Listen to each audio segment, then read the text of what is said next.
성도 여러분 반갑습니다. 사도신경 해설 8번째 강의입니다.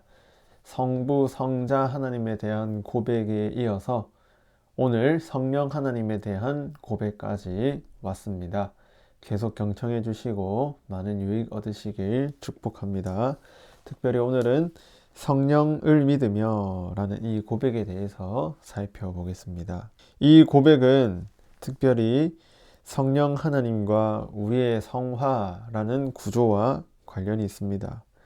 성화라 했을 때는 예수님께서 이루신 이 구속을 우리에게 적용시켜 주시는 일입니다. 성령에 대한 고백도 두 가지 구조가 있습니다. 첫 번째는 성령님은 어떤 존재이신가? 두 번째는 성령님은 어떤 일을 하시는가? 존재와 사역에 대한 구조입니다. 이 구조를 염두에 두시고 강의를 시작하겠습니다. 먼저 서론입니다. 성령에 대한 잘못된 견해들이 많이 있습니다. 하나는 성령님을 상대적으로 무시하는 것이고, 또 하나는 성령님을 상대적으로 높이는 견해입니다. 전자는 성령님을 하나님의 힘이나 능력으로 이해해서 하나님의 도구로 여기고, 또 오직 예수라는 구호를 외치면서 성령님은 예수님의 보조적인 역할을 할 뿐이다 라고 여기는 견해들입니다. 또 후자 같은 경우는 성령을 지나치게 높이는 바람에 이 시대는 성령의 시대다 라고 하면서 성령님의 그런 기적과 신비 체험들을 많이 강조하게 됩니다. 그런데 이런 극단적인 견해들의 문제점은 성령님을 성부와 성자로부터 분리시킨다 하는 것입니다. 성령님은 영광과 존재와 능력에 있어서 성부, 성자와 동등하신 하나님입니다. 그런데 극단적인 견해들은 성령님을 지나치게 높이든지 아니면은 삼위 중에서 조금 열등한 존재로 여기게 되는 것이, 성령에 대한 잘못된 이해는 바로 여기서 출발합니다. 먼저 성령 하나님의 존재에 대해서 살펴보겠습니다. 성령님은 성부와 성자와 더불어 동등하신 하나님입니다. 영광과 존재와 능력 이런 등에 있어서 어떤 차이도 없이 동일하신 하나님입니다. 성경에 근거가 있습니다. 사도행전 5장 3절에서 4절에 보면 아나니아와 삽비라가 땅값 얼마를 감추었을 때 베드로가 책망하게 됩니다. 그들이 성령을 속였다 하는 것이죠. 그런데 이 성령을 속인 것이 누구를 속인 것이 됩니까? 바로 하나님을 속인 것이 됩니다. 이 구절에 따르면 성령은 곧 하나님이십니다. 그리고 고린도전서 2장 10절에도 보면 성령은 하나님의 깊은 것까지 통달하신다 합니다.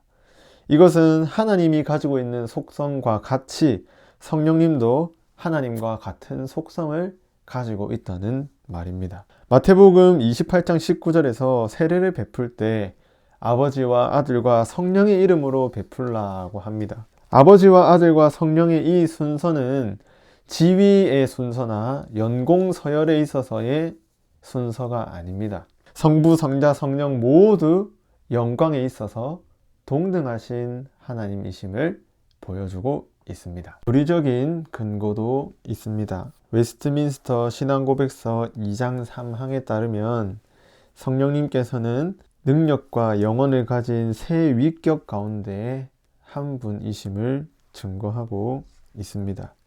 그리고 웨스트민스터 대요리 문답 9문에도 이 삼위가 각자의 고유성은 구별되지만 참되고 영원하신 한 하나님이시며 본질이 같으시고 능력과 영광이 동등하시다라고 고백하고 있습니다. 그러니까 성령 하나님도 곧 하나님이십니다. 성령님은 성부와 성자로부터 나오시는 분입니다. 나온다라는 개념이 중요합니다.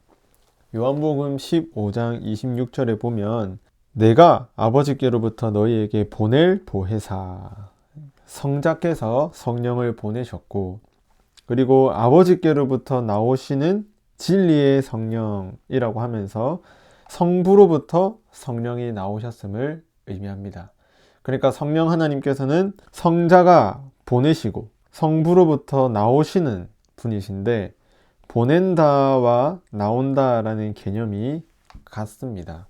그래서 웨스트민스터 신앙고백서 2장 3항에 보면 성령께서는 성부와 성자로부터 영원히 나오신다라고 고백합니다. 그러니까 성부로부터 나오시고 성자로부터 나오신 분이 바로 성령이시라는 것입니다. 이전에 배웠듯이 예수님께서는, 성자께서는 성부로부터 나셨습니다. 그런데 나심과는 조금 다른 개념이 나오심인데, 성령님은 나오셨다라고 표현합니다. 나심과 나오심은 다른 개념이죠. 이 개념은 첫 번째로 성자와 성령이 성부와 동등하다는 것을 의미합니다. 만약 성자와 성령이 창조되었다면 결코 성부 하나님과 동일한 하나님이 될 수 없습니다. 그래서 신학자들은 나시고 나오시고 라는 표현으로 성부, 성자, 성령이 모두 동등하시다라고 표현했습니다. 그리고 나심과 나오심의 구분은 두 번째로 성자와 성령이 구분된다는 것을 보여줍니다. 왜냐하면 성자께서는 성부에게서 나셨고 성령께서는 성부로부터 나오셨기 때문입니다. 이 모든 것들은 성부, 성자, 성령이 모두 동등하신 한 하나님이심을 증거합니다. 단 차이는 성자께서는 나셨고 성령께서는 나오셨다라는 것에 있습니다. 목수가 나무로 식탁을 만들었다고 생각해 봅시다. 그 식탁은 목수의 성격을 희미하게 드러낼 수는 있어도 식탁과 목수의 본질은 완전히 다릅니다. 하지만 목수에게서 난 아들은 어떻습니까? 목수에게서 난 아들은 목수가 가지고 있는 그 본질을 다 가지고 있습니다. 이처럼 성령님께서는 성부로부터 나오신 분이기 때문에 하나님과 동일한 그런 본질을 가지고 있습니다. 그러면 나오셨다면 성부가 먼저 계셨고 성령이 그 다음 나오셨는가, 이렇게 또 생각해 볼 수 있는데, 만약 그렇다면 성부가 먼저 존재했기 때문에 성부가 더 높은 존재가 되지 않겠습니까? 그래서 교리에 보면 그냥 나오신 게 아니라 시점에 있어서 영원히 나오셨다라고 합니다.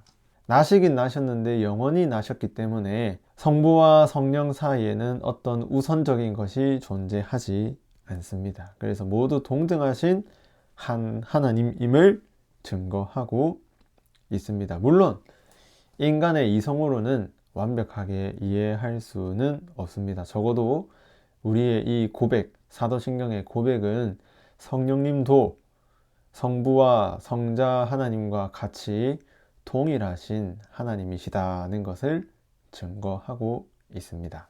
삼위 하나님은 서로 동등하신 분이기 때문에 독자적으로 일하시지 않습니다. 성령님께서는 성부, 성자와 더불어서 함께 협력하고 함께 일하십니다. 특히 성령님께서는 자기 자신을 드러내지 않습니다.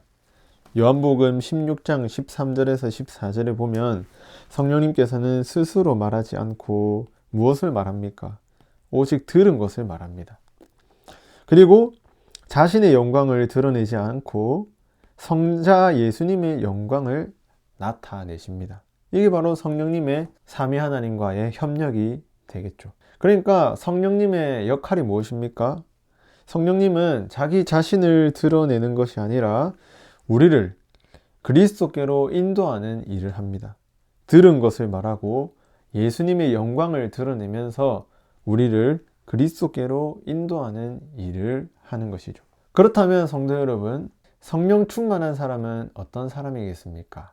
열정적이고 뜨거운 사람이 성령 충만한 사람이겠습니까? 물론 그럴 수도 있겠죠.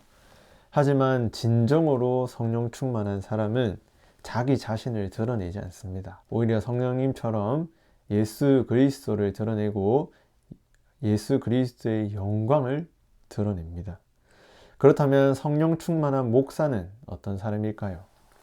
기적과 능력이 나타나는 목사가 아니라 예수 그리스도의 복음을 분명하게 전해주는 목사님이 진정한 성령 충만한 목사님이 될 것입니다.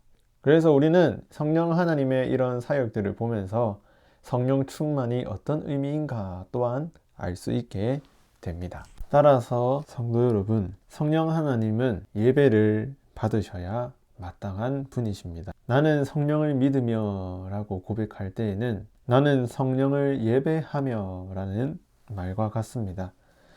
삼위 하나님 중에서 한 위격만 예배하는 것은 올바른 신앙이 아닙니다. 삼위 하나님 모두 우리 예배의 대상입니다.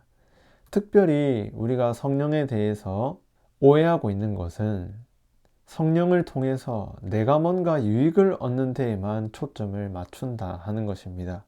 내가 성령 충만하고 내가 성령으로 회복되는 이 일에만 초점을 맞추다 보면 성령 하나님이 우리의 예배의 대상이라는 사실을 간과하고 잊을 때가 많이 있습니다. 그래서 우리가 기억해야 할 것은 성령님도 1차적으로 우선적으로 예배의 대상이다 하는 사실입니다. 그렇다면 성령 하나님의 핵심 사역이 무엇일까요? 물론 사도신경에서 이어지는 고백들, 거룩한 공회와 성도의 교제 이런 것들이 성령님의 사역이긴 하지만 기본적인 개념, 핵심 개념을 먼저 이해하면 좋겠습니다. 먼저 성령님께서는 우리에게 주어진 선물입니다. 믿는 자에게 주어지는 선물이죠. 사도행전 2장 33절에 따르면 승천하신 그리스도께서 성령을 선물로 부어주셨다라고 말씀합니다. 성령님께서 선물이시면 그러면 우리는 가만히 있으면 될까요? 또 그건 아니겠죠. 그래서 누가복음 11장 13절에 보면 구하는 자에게 성령을 주신다고 말씀합니다. 그러면 어떤 사람이 구하는 자일까요? 성령님을 간절히 필요로 하는 사람일 것입니다. 그러면 누가 성령을 필요로 할까요?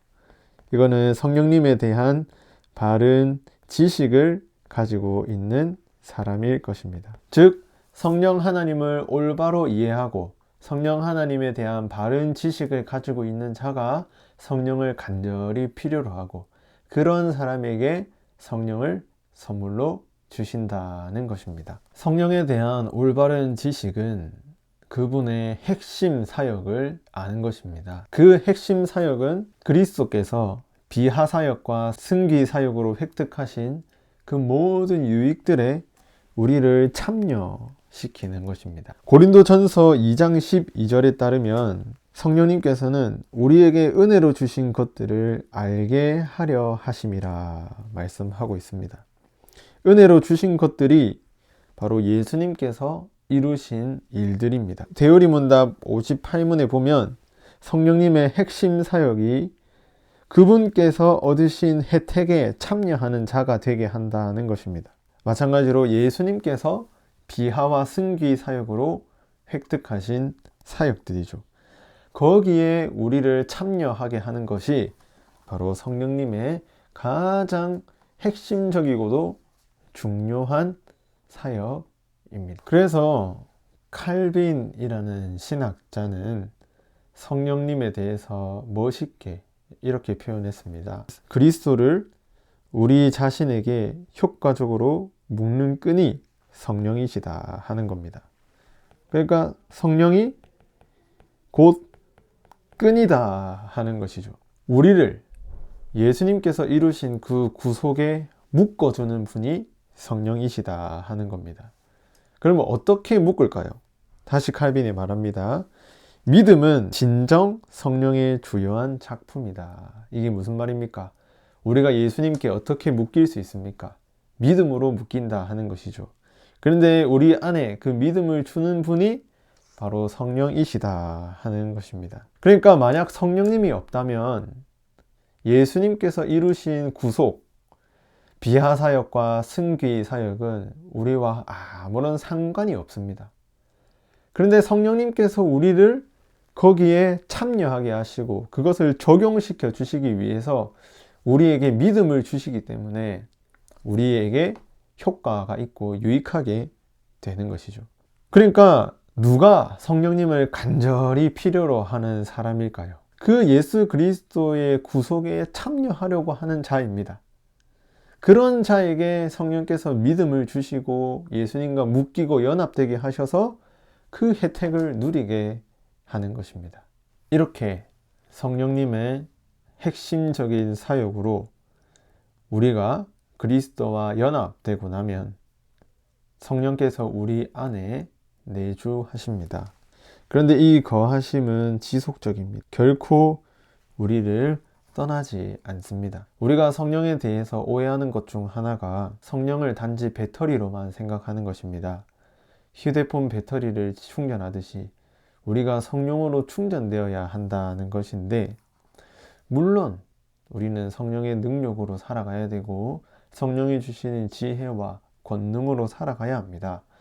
하지만 근본적으로 우리가 생각해야 될 것은 성령이 우리 안에 내주하고 계신다는 믿음입니다. 성령님께서는 지금도 우리 안에 거하셔서 우리에게 믿음을 주시고 우리에게 구속을 적용시켜 주시고 예수 그리스도의 그 구원을 우리 안에서 적용시켜 주시고 그 구원이 우리의 것이 되도록 지속적으로 일하고 계시는 것입니다. 낮추는 그런 오류를 범하고 있는 것입니다. 그래서 우리가 근본적으로 생각해야 될 것은 성령님은 우리 안에 내주하고 계신다는 것입니다. 이 믿음으로 많은 유익 얻으시길 축복합니다. 성도 여러분, 결론입니다. 우리가 성령에 관해서 믿어야 할 것은 두 가지입니다. 첫 번째는 성령님은 성부, 성자와 동등하시다는 사실입니다. 삼위 하나님 모두 우리가 예배해야 할 대상입니다. 두 번째는 성령님의 주된 사역이 바로 구속의 적용이라는 사실입니다. 성령님은 우리 안에 지속적으로 내주하셔서 이 구속의 적용의 일을 하고 계십니다. 성령님께서는 기적도 일으키시고 우리에게 능력도 주시고 또 우리에게 많은 유익들을 주시지만 우리가 주된 사역을 이해해야 됩니다. 그것은 바로 예수 그리스도의 구속을 우리에게 적용시켜 주신다는 것이죠. 만약 성령이 계시지 않는다면 예수 그리스도의 구속은 우리와 아무런 상관이 없습니다.